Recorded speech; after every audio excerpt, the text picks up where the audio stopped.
One day in March 1932, on returning to Munich after a scheduled flight, I was told by our flight manager that a certain Herr Hitler had rung up and wanted to speak to me. Would I come to see him at the Brown House, which was the Nazi headquarters in Munich?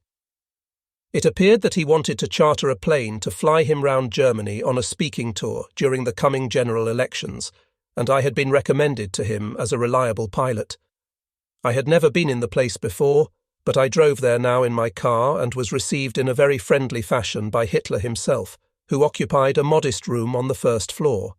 He explained what he wanted and pointed out that it would be a very onerous job, because he wanted to make a lightning tour, perhaps visiting as many as 5 towns a day.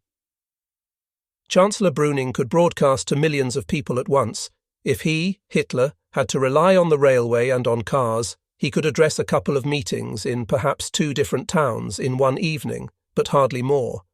Therefore he had to use an aeroplane to get him around, though frankly he hadn't much confidence in air travel. However, I had been recommended to him by several people as a first-class pilot. When I had agreed to pilot his plane, and after I had explained the technical possibilities to him, he told me why he was so suspicious of the aeroplane as a means of transport. At the time of the Kapp Putsch in 1920, Ritter von Greim, who later became a general, had flown him from Munich to Berlin on critical business in a wartime plane. Visibility had been bad, and they had been so shaken up that he had been sick. In addition, von Greim had been compelled to make a forced landing in Jüterbog, which was in the hands of the Reds. As Hitler explained, fortunately he had papers for the Whites and for the Reds, so as soon as he saw soldiers with red armlets, he presented his red papers and asked for petrol to get him to Berlin on urgent business. But by the time they finally got to Berlin, the Kapp Putsch was over. Hitler said that he would have done better to stay at home. I pointed out that civil flying today with our modern 3-engined planes was very different from flying wartime machines in 1920, and that in any case, he didn't look to me like a type who would easily get airsick. As a matter of fact, I have a very keen eye for that sort of thing. I have often astonished my crews by taking a quick look at our passengers and telling them just who was likely to be sick, and I was usually right.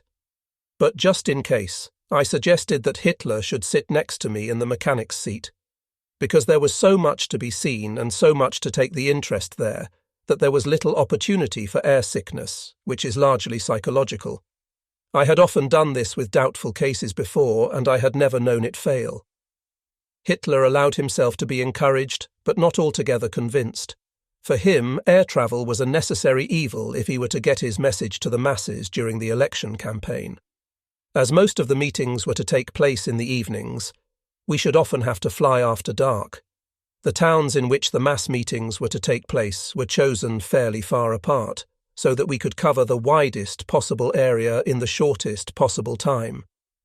And Hitler would spend not much more than a quarter of an hour or 20 minutes at each meeting.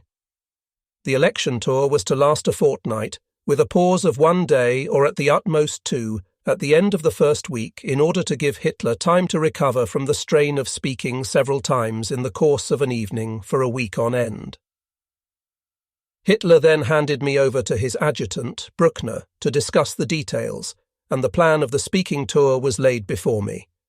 Some of the towns had to be struck out because of the lack of a convenient airfield to land on, but finally we agreed on between 60 and 65 towns and settled the dates and times of the meetings. This first election flight began on 30 April 1932 and ended 3 weeks later on 24 April. We set off from Munich and flew to Dresden. The weather was excellent. Hitler stood the flight well and was in good form when he addressed his mass meeting in Dresden. Half an hour later, we flew to Leipzig, where he spoke in the famous exhibition hall. 3/4 of an hour after that, we were on our way to Chemnitz, and from there to Plauen, where we landed in the dark. At the end of the first day, Hitler picked out the biggest of all the numerous bunches of flowers with which he had been presented during the day and handed it to me with the words, "Bauer, you've done your job well. I'm enthusiastic about air travel from now on." The next morning at 9 o'clock we flew to Berlin. Despite the exertions of the previous day, Hitler was fit and well and obviously very delighted at the success of his meetings.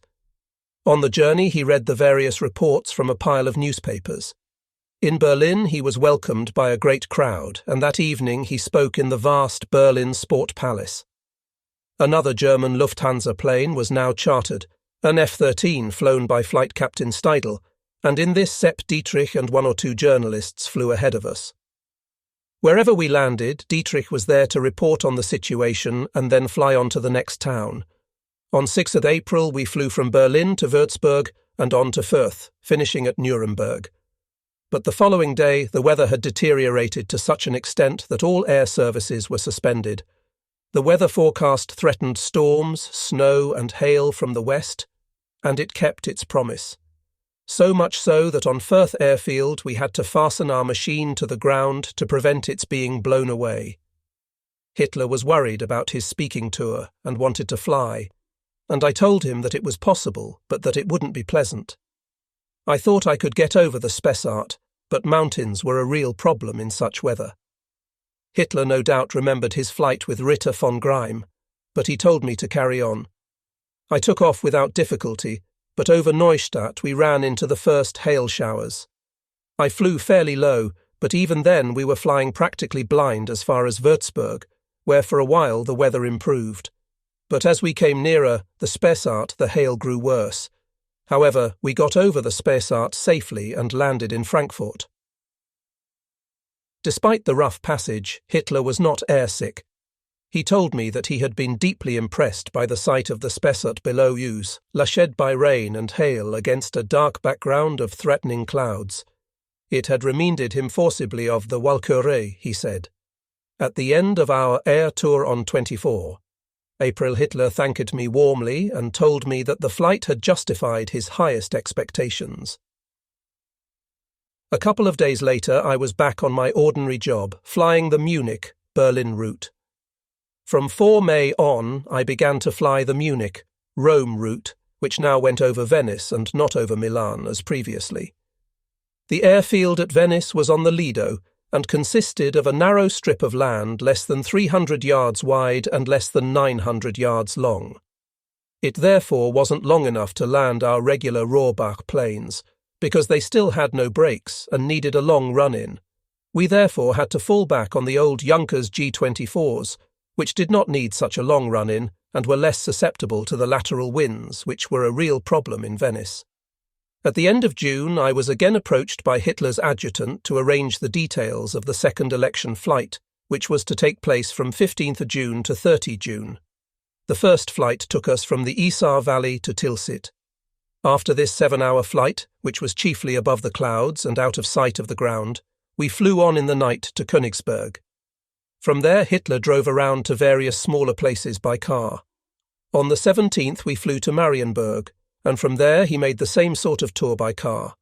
On the 19th, we went on to Schneidemühl and Cottbus. From Cottbus, we wanted to fly on to Warnemünde, but the weather forecast was very unfavourable, cloud cover below 150 feet, storms and heavy rain. I didn't know the place, and I should have had to land in the dark at 22 odd hours, and there was no wireless there to help me. I had to refuse the risk, and Hitler then agreed that we should fly on to Rechlin and land there so that he— "Why, what do you mean, Bauer?"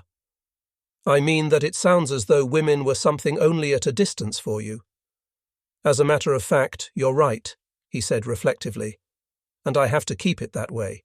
I'm in the spotlight of publicity, and anything of that sort could be very damaging. Now, if you were to have a passing affair, no one would bother his head about it, but if I did, there'd be the devil to pay. And women can never keep their mouths shut." Afterwards, I saw Hitler surrounded by a group of attractive girls. At first, they had been a little shy, but then they began to chatter away merrily. I tried to start a conversation with one of them, but she had no time for me, only for Hitler. And the same thing happened to everyone else. None of the girls had eyes for anyone but him. They were all around him in a circle now.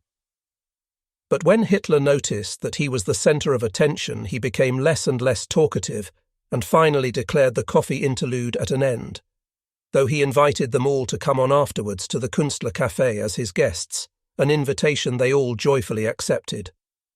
Once again he was surrounded by women, but after a while he asked Dr. Hanf Stengel, who was an excellent pianist, to play something.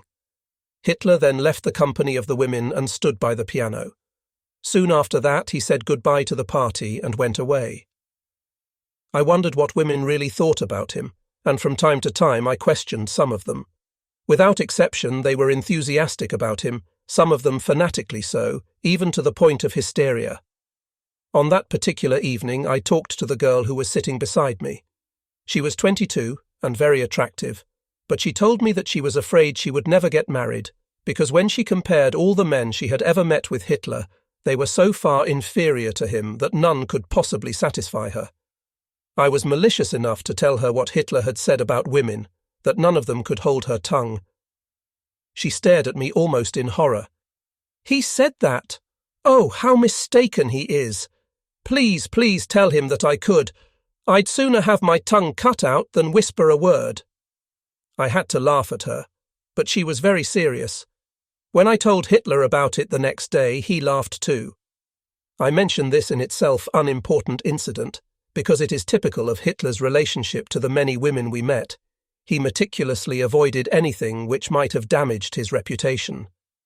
From Weimar we flew back to Berlin, on to Eberswalde, and then to the west again. Aix-la-Chapelle, Cologne, Frankfurt on Main, Wiesbaden, Stuttgart, Neustadt and Freiburg, in Breisgau, where thousands of people had come to the airfield to meet Hitler. The way to the place where the meeting was to be held was lined with people, and the car could go forward only slowly. Suddenly a shower of stones was aimed from behind the front ranks at Hitler's car, and a stone struck him on the head and injured him slightly. In a moment he was out of the car swinging his rawhide whip, but his attackers had fled. The same evening he was to speak in Redolfzell, and I had to land at Friedrichshafen. Their wireless post had closed down, so I had to fly by dead reckoning. It was quite dark when I decided that we must be over Lake Constance, and I went down far enough to see the surface of the water glimmering. I flew around for about 10 minutes, but I couldn't identify the landing ground. After a while, however, my flare signals were answered from the ground, and then 2 big green lights were switched on for me to land between them. I switched on my own wing lights and swept in over the trees to land, but before I could do so the green marker lights went out. I had my searchlight on, but it didn't help me a great deal. I knew that right in the middle of the field was the great girder mast used for anchoring the Zeppelin, and there was a real danger that I would collide with it. But I was going down rapidly now, and there was nothing I could do but hope for the best. The airfield was pitch dark, and not even obstacles and hindrances were lit up. I landed only a few yards from that anchor mast. My second election flight for Hitler ended with Fürth, Nuremberg and Munich. After a couple of months flying on the Munich, Venice, Rome and the Munich, Berlin and Munich, Zurich, Vienna routes, I was once again called on to fly Hitler on an election tour. It lasted from 13th October to 15th November. This time I flew the Junkers 52, which had been taken into service by the Lufthansa in 1932. It had won first prize at an international air meeting in Zurich. It was nearly 20 miles an hour faster than the Rohrbach, could carry 16 passengers, and had a higher ceiling.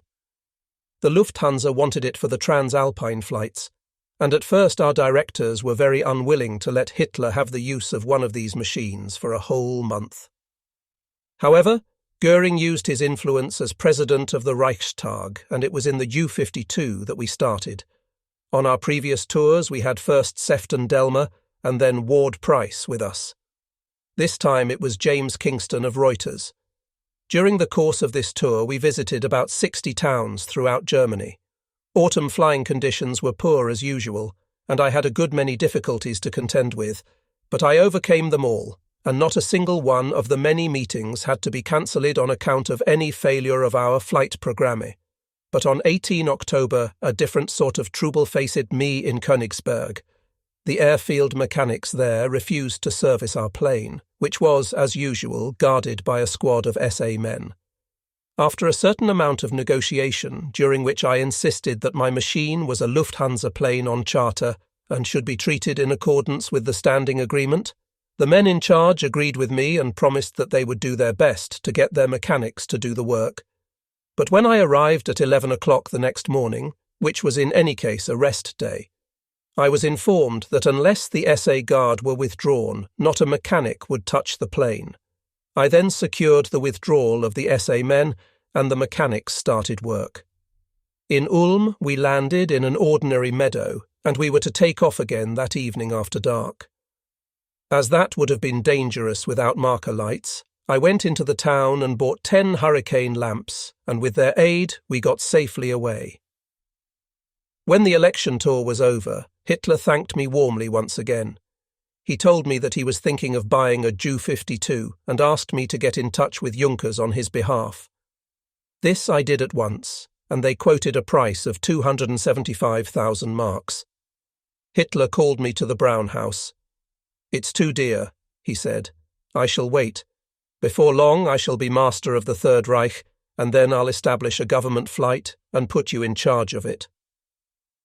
After that I went back to my normal flying duties with the Lufthansa, but on 30th of January, by which time Hitler had become master of the Third Reich, I was seconded to him as his personal pilot. It was a job that lasted until his death in 1945. Once he was head of the German government, Hitler flew far more than before, and I also flew a good many of his ministers. By this time he trusted me absolutely, almost blindly one might say, and he always insisted that I should fly him and any of his special friends. Later on, I brought in other pilots from the Lufthansa to fly ministers and other VIPs. The man I liked best as a passenger was Rudolf Hess, who was himself an enthusiastic pilot. I taught him instrument flying on board my plane. Hitler had given him strict orders to fly only with a first-class pilot. I flew Goering on his first visit to Air Marshal Balbo in Rome. It was April 1933, shortly after Hitler had come to power. I was an air captain, or wing commander now, and off we flew to Rome in our brand-new uniforms. Goering sat next to me in front and flew the plane. We hadn't been more than about 10 minutes in the air when his valet arrived with ham laid on bread and butter, and I took over whilst he ate. After that there was coffee with cakes, a Steinhager liqueur, and then oranges. That would have seen me through to Rome, but Goering's valet obviously had very different instructions, because every now and again he appeared with sandwiches, coffee, cakes, and so on, and Goering steadily ate his way to Munich. He was anxious to circle over Schloss Grafenwöhr, where his mother was living, so we went down to below 200 feet, whilst Goering waved his handkerchief, and various people below waved up at us. It was a wonderful day, and Goering then had his first flight over the Alps. In Berlin, I had negotiated with the Italian ambassador Cerruti about the air escort which the Italians proposed should meet us as soon as we flew into their airspace. I wasn't very enthusiastic about the whole thing. I had already had a rather disagreeable experience with an Italian air escort when flying Minister Gerard, so I strongly opposed the first suggestion that the Italian air escort should meet us over the Brenner. In the event of bad weather, the danger of collision in the narrow valley of the Adige was considerable, so in the end it was agreed that we should be met over Ravenna. When we were 10 minutes flight distance away from there, I wirelessed our imminent arrival and suggested that the escort should take off. When we flew over Ravenna, the 18 escort machines were still lined up on the ground, so I cruised around until they were all in the air and in position, and then I flew on. Before long I could see nothing of our escort, so I sent my observer to the back of the plane to report. He returned with the information that the Italian planes were almost out of sight. We were doing about 130 miles an hour, and as the Italians had informed me that their planes could do 160, I had thought my speed would be appropriate, but their claim was obviously inaccurate. I asked Goering what I should do. By this time the Italians were out of sight. He decided that we should fly back, and this I did, and picked up the Italians again. When I turned on course again, I throttled back to 117 miles an hour. But it was still too fast. Then a storm loomed up ahead. I suggested that we should fly through it, which meant instrument flying, and Goering agreed, but he immediately vacated his seat next to me, because he knew nothing about blind flying and didn't want to betray his ignorance. The only other place he could sit was on the broad bench at the rear, because the ordinary passenger seats weren't big enough to take his huge rump comfortably. We flew through the storm and we were shaken up a bit, but by the time we got to Perugia, the sky was fairly clear again, quite clear of our escort anyway. The weather on the rest of the way was favourable, but by the time we sighted Rome, we were still alone.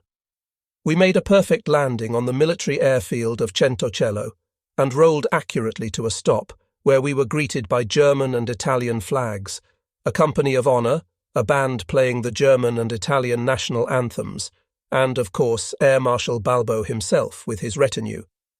The first thing he did was to congratulate Goering on the expert way he had landed the plane. Goering had taken his scat up in front with me again, and he now winked at me, but no one said a word. Then Balbo wanted to know what had happened to the Italian air escort, and I had to explain, which I did as mercifully as I could, but the story obviously upset him. When the reception ceremony was over, we were led to a nearby military barracks where a huge table was loaded with every possible delicacy. Goering's eyes sparkled, and he set to with a will. The colossal quantity of food that man could put away was astonishing. After the traditional glass of vermouth, we went out on the airfield again, just in time to see the Italian escort coming in to land. Air Marshal Balbo looked annoyed, and I subsequently heard that my unfortunate Italian colleague who had led the flight had received a tremendous rocket. Not that it was his fault, poor man, his planes just weren't fast enough. That evening Balbo took us around Rome's night spots, from restaurant to restaurant and so on. Everywhere we were welcomed enthusiastically. There was no doubt that Balbo was very popular with the Italians, but at midnight the German embassy informed me that I was to fly back to Berlin first thing in the morning. Hitler wanted me. Goering was to return by another plane. When I got back to Berlin, I discovered that Hitler wanted to be flown to Munich and refused to be flown by anyone else. That was all. During the 13 years I flew for Hitler, he used the services of another pilot only once, and that was when I was in Moscow with Ribbentrop. Moscow was rather too far to recall me just like that. Because of the importance of Ribbentrop's mission, Hitler wanted to be in Berlin when we returned, so he actually flew with another pilot from Berchtesgaden to Berlin. On his return from Rome, Goering flew to Obersalzberg to report to Hitler, and I was instructed to fly him from there back to Berlin. When I met him in the morning, he nearly fell on my neck. "Bauer," he exclaimed, "I thought I was going to die on that return flight without you." It appeared that on the way back over the Alps, he had used up oxygen with the same prodigality with which he polished off food, with the result that before long it was all gone. The machine was flying high between the Adamello group when Milch hurriedly came forward to the pilot and ordered him to fly lower because Goering was going blue in the face and gasping for breath. But the pilot couldn't. The weather was bad, visibility was poor, it was raining and snowing, and just below him were 11,500-foot peaks. Milch therefore ordered him to turn back to Venice. In the Po Valley, the pilot was able to go down 3,000 or 4,000 feet, whereupon Goering recovered at once and hardly knew what had happened. He thought they were flying into Munich. When he heard it was Venice, he got furious and ordered the pilot to fly to Munich. Milch then explained what had happened, but Goering insisted on being flown to Munich. He was afraid that if they landed at Venice, the whole story about the oxygen would come out and Balbo would hear of it, which would be as embarrassing for Goering, as German Air Minister, as the business with the escorting planes had been for Balbo as Italian Air Minister. But flying back over the Brenner at height, the same thing happened. Goering turned blue again and looked as though he were dying, whereupon Milch once again ordered the pilot to go lower. Fortunately, by this time they were near the Kauengelstein, and my colleague managed to scrape over the top and go down beyond it towards Munich. And, of course, as soon as they flew lower, Goering recovered. Instead of 2 hours, the flight to Munich had taken 4. Hitler told me the whole story a few days later when we were at dinner and asked me what I would have done in the circumstances. If you're trying to save a drowning man, and he struggles and threatens to drown not only himself, but you just him, I said bluntly. And that's what I would have done to Goering, by flying still higher. He would then have lost consciousness altogether, but no harm would have come to him, and as soon as we were able to fly lower, he would have been all right. I've had that experience time and time again. Hitler laughed. You're a brutal fellow, Bauer, he said.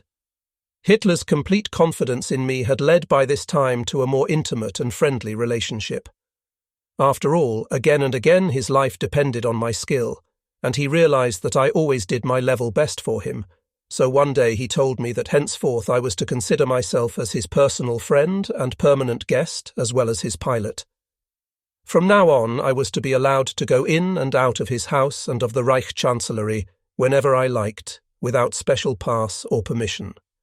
After that I almost always had lunch and dinner with him, and I found it very interesting to get to know the way he lived, and in particular how he relaxed. In the garden of the Reich Chancellery there were a number of very tame squirrels, and whenever he went out into the garden they would come running up to jump on his shoulders. They wanted nuts, of course, and when Hitler went into the garden he always took some with him. Once, when the supply was exhausted, I offered to go back to the Reich Chancellery and get some more, but Hitler refused. No, Bauer, your job is flying me, not waiting on me. And with that he shouted, and a servant came running up. Whilst the former residence of Hindenburg was being prepared for him, Hitler lived in the Hotel Kaiserhof, the place he had always stayed at when he was in Berlin before he came to power. I was quartered there too. One evening I was sitting in his private room chatting with him when Dr. Hanfstengel came in and told him that he had now finished a march, the German Föhn, which he had been composing, and was ready to play it for him. With Hitler's agreement, therefore, Hanfstengel sat down at the grand piano and played us his march. It sounded a bit outlandish to me. Hitler, who had listened very carefully, asked Hanfstengel to play it again. Then Hitler whistled the whole thing through from beginning to end, pointing out this and that to Hanfstengel, telling him where he would like it altered, and so on. I am not unmusical myself. In fact, I love music, and I have listened to a great deal of it, but I couldn't have whistled a single passage after those two performances. The first official meeting between Hitler and Mussolini as heads of the German and Italian states was arranged to take place on 14th of June 1933. The weather was clear when we flew over the Alps, and it was now Hitler's turn to be impressed. We were due to land on the airfield at Venice at 12 a.m. sharp, but we were 5 minutes early, and although we could see that Mussolini was already waiting down below, Hitler ordered me to fly around over the town for 5 minutes. "We're due to land at midday," he said. "Do it on the dot." I therefore flew around over Venice for 5 minutes, whilst Hitler admired the famous town from the air. Then we turned back to the airfield and landed. On the dot. As far as I could judge, the greeting between the two statesmen was sincerely warm and friendly. Afterwards, Mussolini came up to our June 52, about which he said he had heard such a lot that he wanted to inspect it. I showed him everything. And of course, as a pilot himself, he was not only very interested, but knowledgeable. I was to fly him often, and, like Hess, he was an enthusiastic flyer. The formal discussions between the two leaders took place in a nearby palace, and apart from them only the Italian foreign minister, an interpreter, and the German foreign minister, von Neurath, were present. The rest of us were standing too far away to hear anything of what was being said. But one thing we could see, little seemed left of the friendly warmth with which the two leaders had greeted each other. They were both obviously excited, and the discussion soon became a clash of personalities. First one, then the other would stamp nervously, and both of them were gesticulating vigorously. The main subject of discussion was Austria. Hitler wanted Mussolini to agree to let the Austrian National Socialists have a free hand, but Mussolini wouldn't. On the contrary, he still supported the Austrian government. The prospects of agreement looked remote. A few hours later we flew back to Germany, and the whole time Hitler sat silently by my side, looking out at the glorious alpine scenery beneath us. He never said a word about his discussion with Mussolini, and none of us ever learned just exactly what the two did say to each other. There was no suitable airfield for our Ju-52 in the neighbourhood of Obersalzberg, and one day when Hitler was in Munich again, he called me to the Brown House and informed me that as the Salzburg airfield, which was, of course, on Austrian territory, was not likely to be at our disposal for a while, I had better look for a suitable spot on our side of the frontier, and he would have an airfield built there. Major Haler and I therefore prospected the neighbourhood from the air and marked various spots we thought might be suitable, and then we went by car to examine them on the ground. A number of otherwise suitable meadows couldn't stand up to a closer examination because, as so often in mountainous districts, they tended to be marshy. In the end, we chose a spot just on our side of the frontier opposite Salzburg, and reported back to Hitler, who immediately gave orders for the building of an airfield there. The field was quickly laid out, and hangars for 3 Ju-52s and various auxiliary buildings were erected. We used it until 1938, when the airfield at Salzburg on the Austrian side of the frontier became available to us at last. Tremendous preparations were naturally made for the 1933 Reich Congress of the National Socialist Party, the IT, first since the coming to power. It had to be a tremendous success, something to impress the whole world. Every evening before the Congress, Hitler would fly from Nuremberg to Bayreuth and go from there by car to Berneck, so that he could rest completely to be fit again the next day. One evening whilst we were in Berneck, I told Hitler that I had read a report in the paper that Hofer, the National Socialist Gauleiter of the Tyrol, had escaped from Innsbruck prison and managed to make his way over the Italian frontier. He had been wounded and was now in hospital in Brixen. Wouldn't it be a good idea if we could fetch him from Brixen to Nuremberg by air for the Congress? Hitler was enthusiastic at the idea. He immediately sent for his adjutant, Bruckner, and gave him instructions that his Austrian representative, Habicht, was to fly with me to Brixen and fetch Hofer to Nuremberg. We lost no time, and we touched down in Bolzano at 11 Torsandon hours the next day. Habicht immediately made arrangements to get Hofer from hospital, and at midday he arrived by ambulance from Brixen with his parents and his daughter. We got the stretcher safely into our plane, and at 12:30 hours I was ready to take off, for I wanted to be back in Nuremberg by 15 hours. The Italians gave me back my log, but the airfield commandant informed me that I couldn't start as they had no information about weather conditions over the Brenner. I immediately suspected that something was wrong, but for the moment there was nothing to do but wait. I let an hour pass, and then I inquired again. All I got was a shrug of the shoulders. The commandant was at lunch. In the meantime, Habicht was trying to negotiate with the Italian authorities, because the weather report business was obviously a mere blind. The Austrians, as we knew, had demanded Hofer's extradition, but so far the Italians had refused it, and they obviously weren't keen on letting him leave the country. I now rang up the German embassy in Rome and asked them to intervene so that I could get permission to start. In the meantime, we were informed that there were customs difficulties. We were not a regular flight, and therefore, and after that it was that our passengers had no passports. Then the official in question got the bright idea of examining our passports too. Zintel, my mechanic, had gone off to lunch, and my passport was locked away. Then an officer appeared and informed me that he was the military commandant and that I should have applied to him. In short, the chicanery went on with one excuse after the other. I pointed out that a wounded man was in the plane and that the sun was turning the cabin into an oven. More shoulder-shrugging. At last, at about 18 hours, the German embassy rang up and informed me that the Italian government had now agreed to let me start with Hofer, and 10 minutes after that, the airfield commandant came running up to tell me that I could now take off. All the Italians were suddenly as sweet as honey and pretending not to know what all the disagreeable Germans were so angry about. Then came the suggestion that it would be better if I delayed my start until daylight, To hell with that, I thought, and aloud I declared that I knew the route perfectly well and was quite accustomed to night flying. With that, I took off and flew to Munich, for I hadn't enough petrol to take me right through to Nuremberg. It was pitch dark before we reached the Brenner, but we flew over the Alps safely. However, when we arrived over Munich airfield, I discovered that my wing flares wouldn't switch on, so I had to land without them and rely on the hurricane lamps they put out on the airfield for me. Even at that time, there was no floodlighting to facilitate night takeoffs and landings. We landed safely, tanked up, put in the contacts of our wing flares, and took off again at once for Nuremberg. As we had telephoned from Munich, there were no difficulties when we arrived.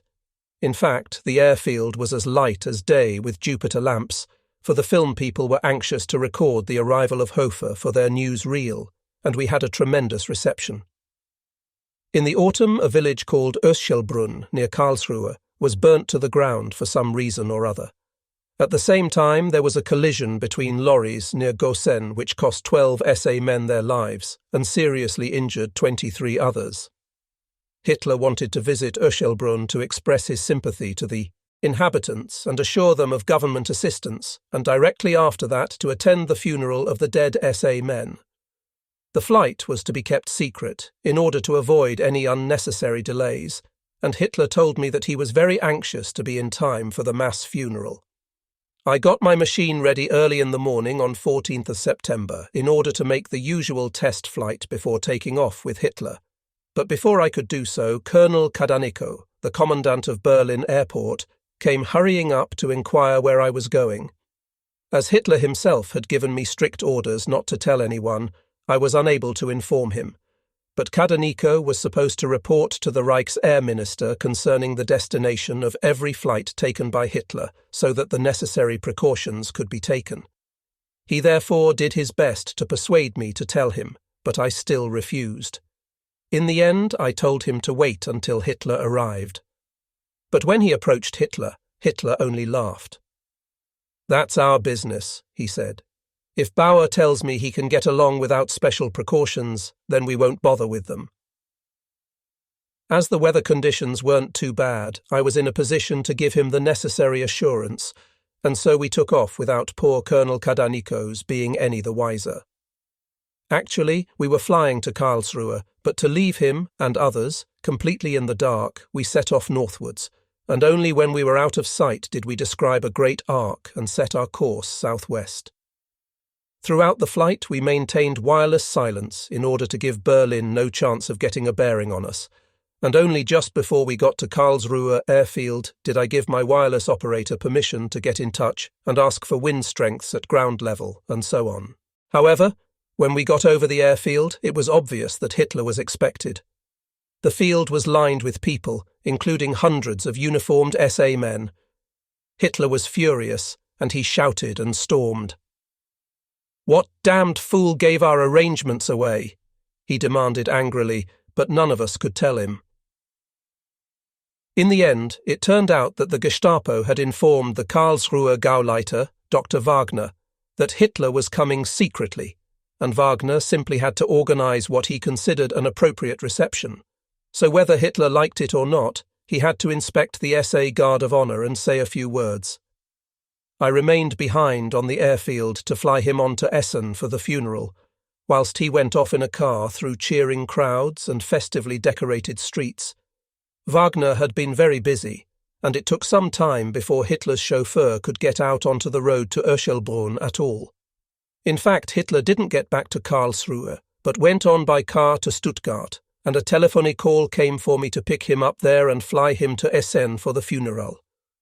But when I arrived in Stuttgart, there had been so many delays, and the weather had worsened so much in the meantime that we needed at least 2 hours for the flight to Essen, which would have meant that Hitler would arrive after the funeral ceremony had started. This he was determined to avoid at all costs, so he decided not to be present at the funeral, but to visit the injured in hospital afterwards. That same evening we flew to Bonn, and in 20 minutes after that we were in Bad Godesberg by car. Whenever Hitler was in the West, he would always stay in the Hotel Driesen there, and a room was constantly kept ready for him. We were also given excellent accommodation. The Hotel Driessen is situated in a wonderful position with a splendid view out over the Rhine and to the Drachenfels on the far side. The next day we drove back to Bonn and flew back from there to Berlin. We had a similar experience when Hitler flew to Nuremberg for the burial of an old comrade. Once again, the flight was supposed to be secret, but the Gestapo saw to it that the authorities in Nuremberg knew all about it, with the result that when we arrived, the airfield was lined with waiting crowds. This time Hitler was so furious that he refused to land at all and ordered me to fly onto the military airfield at Fürth, from where he went on by car. There is no doubt that the precautions Hitler took, or tried to take, to keep his movements secret came from a fear of assassination. Although he had originally disliked and distrusted air flight, he had now realized